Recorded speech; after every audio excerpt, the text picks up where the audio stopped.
Hijo de la guerra. Mayo 2009. Desde que ingresé al ejército, destaqué por meticuloso y disciplinado, pero la heroína me convirtió en otra persona. Después de aquella primera vez con la prostituta, era difícil encontrarme despierto antes de las 2 de la tarde, y en cuanto abría los ojos, volví a inyectarme. A diferencia de otros, yo no necesitaba ir lejos para conseguir mi dosis. La compañía podía proveerme cuanto quisiera. Sobre las paredes de mi habitación había nidos de tarántulas y también hileras de hormigas gigantes. Luego vinieron el delirio de persecución y las conversaciones con los muertos, sobre todo con quienes yo había eliminado.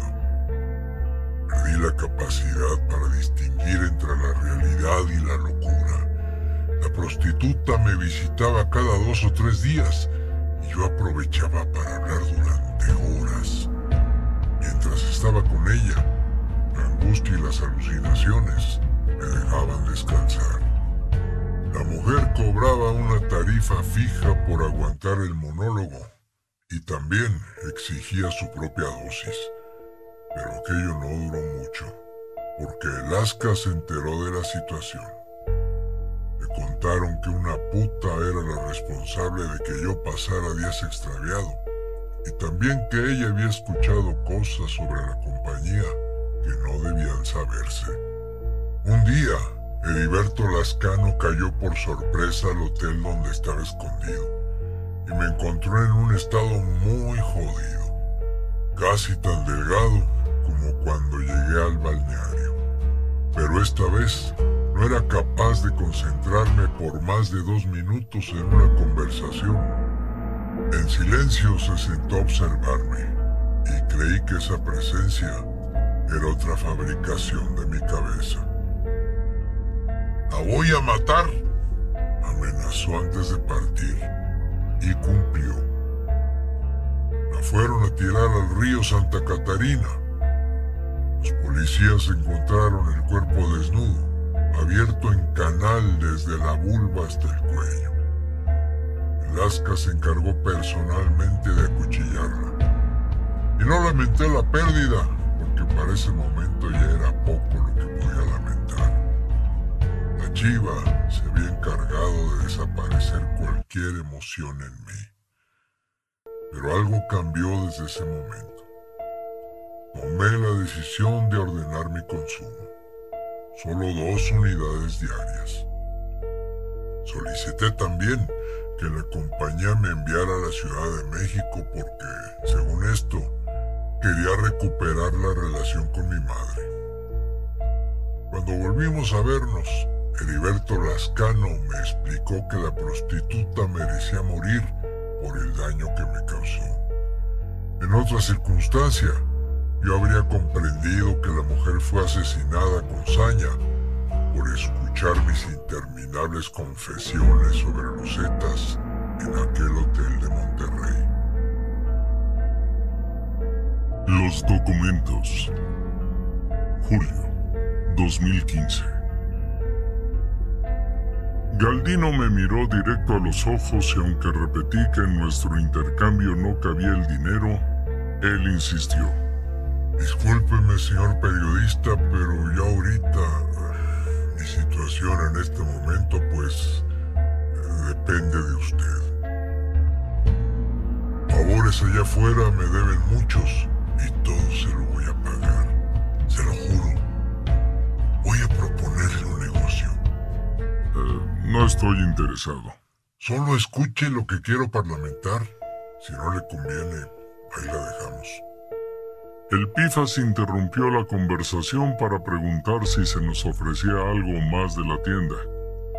Yo le dije que me trajera otro café y Galdino, como de costumbre, pidió 2 cigarros. Allá en Tamaulipas dejé escondidos unos documentos, calculando que algún día me servirían. Tuve una novia que se llamó Lluvia, una mujer a la que quise mucho. Todavía su familia sigue tratándome como pariente porque el ranchito donde viven se los regalé yo. Me deben muchos favores y por eso cuidan lo que es mío. Entre otras cosas, guardan unos papeles que pueden servirle para su investigación. ¿Qué papeles? Fotos de cuando regresamos del Fuerte Hood y también de cuando trabajé para la Procuraduría. Igual tengo recibos de pagos del ejército y nombres, muchos nombres de la gente del gobierno que sabía de nuestro trabajo conocía el Cárdenas. ¿Hasta qué fecha cobraste en el ejército? Hasta 2001.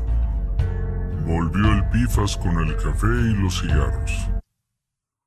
Según la Secretaría de la Defensa, Galdino Mellado Cruz desertó de las Fuerzas Armadas en 1999. Eso no es cierto. Tengo pruebas de que seguí cobrando cada quincena hasta finales de 2001. ¿Mantuviste los 2 sueldos todo ese tiempo? 3. Presumió Galdino. Como militares nos pagaban unos 30,000 pesos al mes. La Procuraduría nos daba otros 30 y tantos mensuales. Y Ociel, los 120,000 que nos prometió. ¿No te iba mal? Nada mal, porque además la empresa entregaba viáticos cada vez que teníamos una misión. Y tan solo con eso, alcanzaba sobradamente para vivir. ¿En el archivo están las pruebas de lo que me estás diciendo? Ese es el business que quiero proponerle. El fin de semana pasado llamé a mi cuñado para pedirle que me trajera los papeles. Mencionó que está dispuesto, pero necesito darle para los gastos del viaje, ya sabe, para gasolina, peajes y algo para los de él.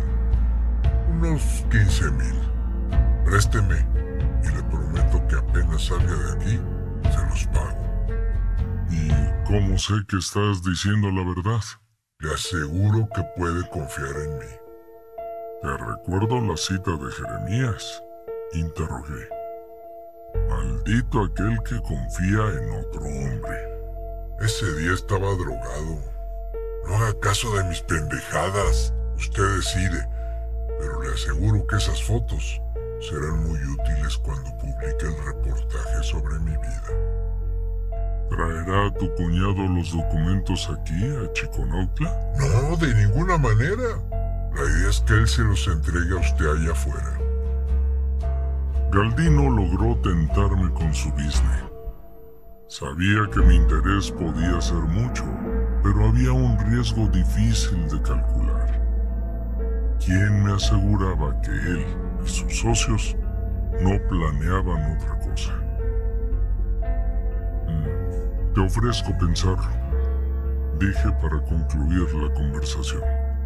Apúrese, porque ese carnal solo tiene libre esta semana para hacerme el favor. Llámame mañana al celular y te daré una respuesta. Como usted quiera, mi señor. Apuntes del periodista. Septiembre 2015. Los testimonios de Joseph Dubois y Daniel Fuentes sirvieron para que la DEA ubicara a Ociel Cárdenas Guillén. Ambos contaron a sus superiores que hacían una ronda por Matamoros, acompañados por un reportero local, quien les mostró por fuera la casa donde vivía el narcotraficante. Ninguno de los 3 sospechó que su presencia sería detectada por el cuerpo de seguridad que protegía al líder del cártel del Golfo, y menos que sería Ociel Cárdenas en persona quien los enfrentaría. Dubois, Fuentes y el periodista viajaban en una camioneta Ford color blanco que fue arrinconada contra el muro de un terreno baldío. Ahí vieron aparecer a un hombre bajo de estatura y casi calvo, que traía en la mano una pistola Colt y colgando del hombro derecho un AK-47. Joseph Dubois afirma que, sin bajarse de la camioneta, se identificó como agente del gobierno estadounidense. Soy del FBI. Habló en español y sin acento. Viene también conmigo Daniel Fuentes. Él trabaja para la DEA. Mientras, con la mano derecha, Fuentes seguía apuntando. Con la izquierda, mostró su identificación. ¿Quién es el pendejo del asiento de atrás? Quiso saber Osiel Cárdenas. Uno de sus escoltas respondió. Ese puto es periodista y lleva chingando la marrana desde hace rato. Él trajo a los gringos para mostrarle su casa, patrón. ¡Bájenlo!, relinchó el jefe. ¡Que los gringos se vayan a la verga! Pero ese hijo de su rechingada me entrega su última confesión. Los agentes Dubois y Fuentes creyeron que sus horas estaban contadas, pero se abrió una oportunidad para sobrevivir. A pesar de la oferta, Fuentes no bajó el cañón de su arma. ¿Nos deje ir a todos o nada?, dijo el agente de la DEA. ¡Vale madres quiénes sean ustedes!, bufó Osiel mientras caminaba de un extremo al otro frente a la Ford blanca. Dubois decidió intervenir de nuevo para jugarse su última carta. Hoy pueden hacer con nosotros lo que le venga en gana, pero piénselo, se arrepentirá la semana próxima, cuando se convierta en el principal enemigo de la Agencia Antidrogas de Estados Unidos y también del FBI. El gobierno de mi país no descansará hasta verlo crucificado. Osiel logró domesticar a tiempo la adrenalina y, sin meditarlo mucho, dio la orden para que la camioneta se marchara. Más para que lo escucharan sus subordinados que para ser oído por esos tres pobres diablos. Osiel gritó: ¡Este es mi pueblo! Así que lárguense antes de que se los lleve la mierda, gringos hijos de puta.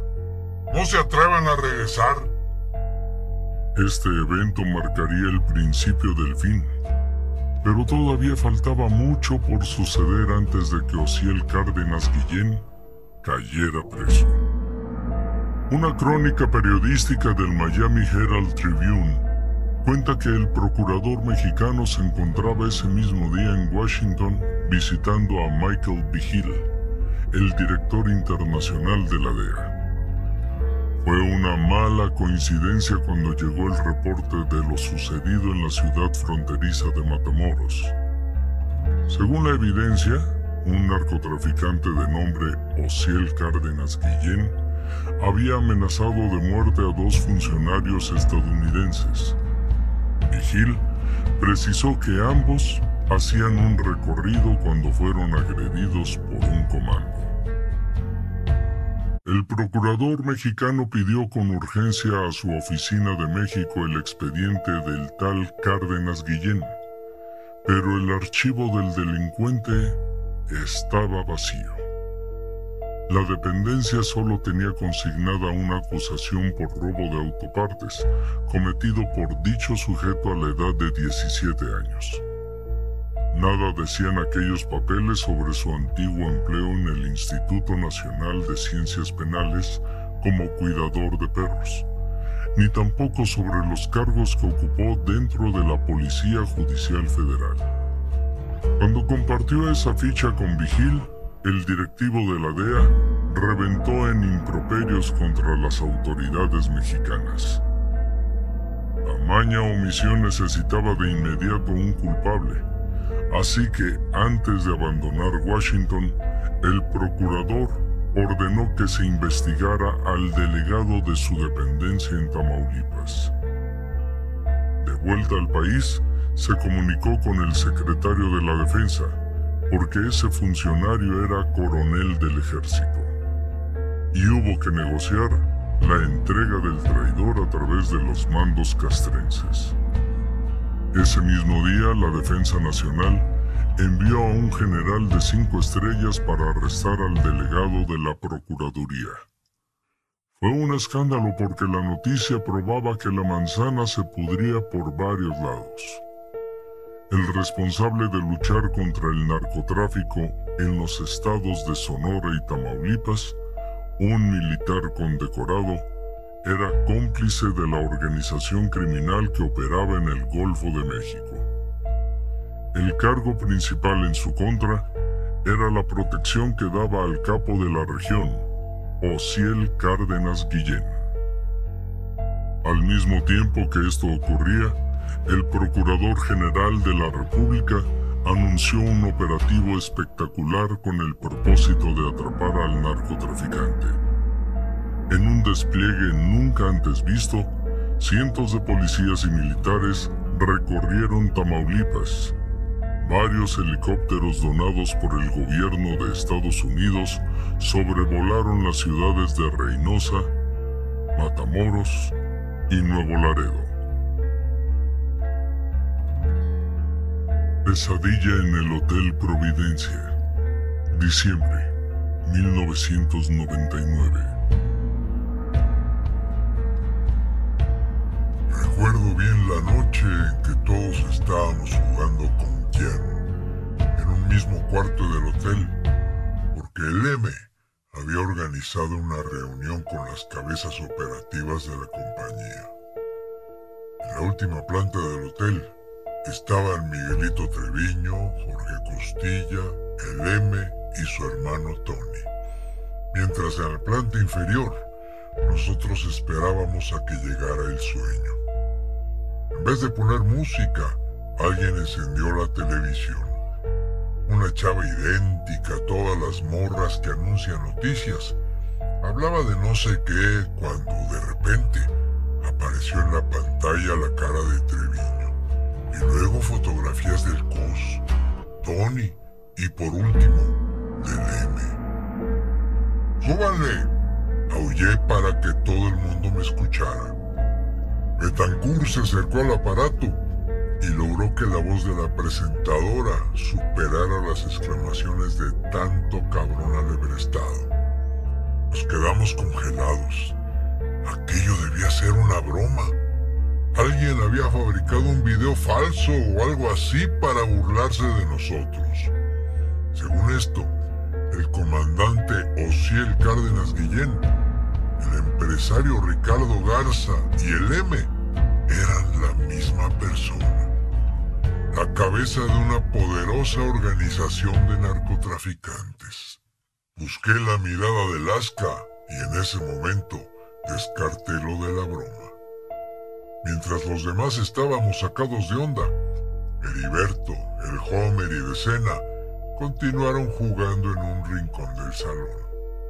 Nadie se movió porque aguardamos instrucciones. La siguiente noticia también me impresionó. En la pantalla vi el rostro de mi jefe, el delegado de la Procuraduría. Unas horas antes había sido detenido por vínculos con el narcotráfico.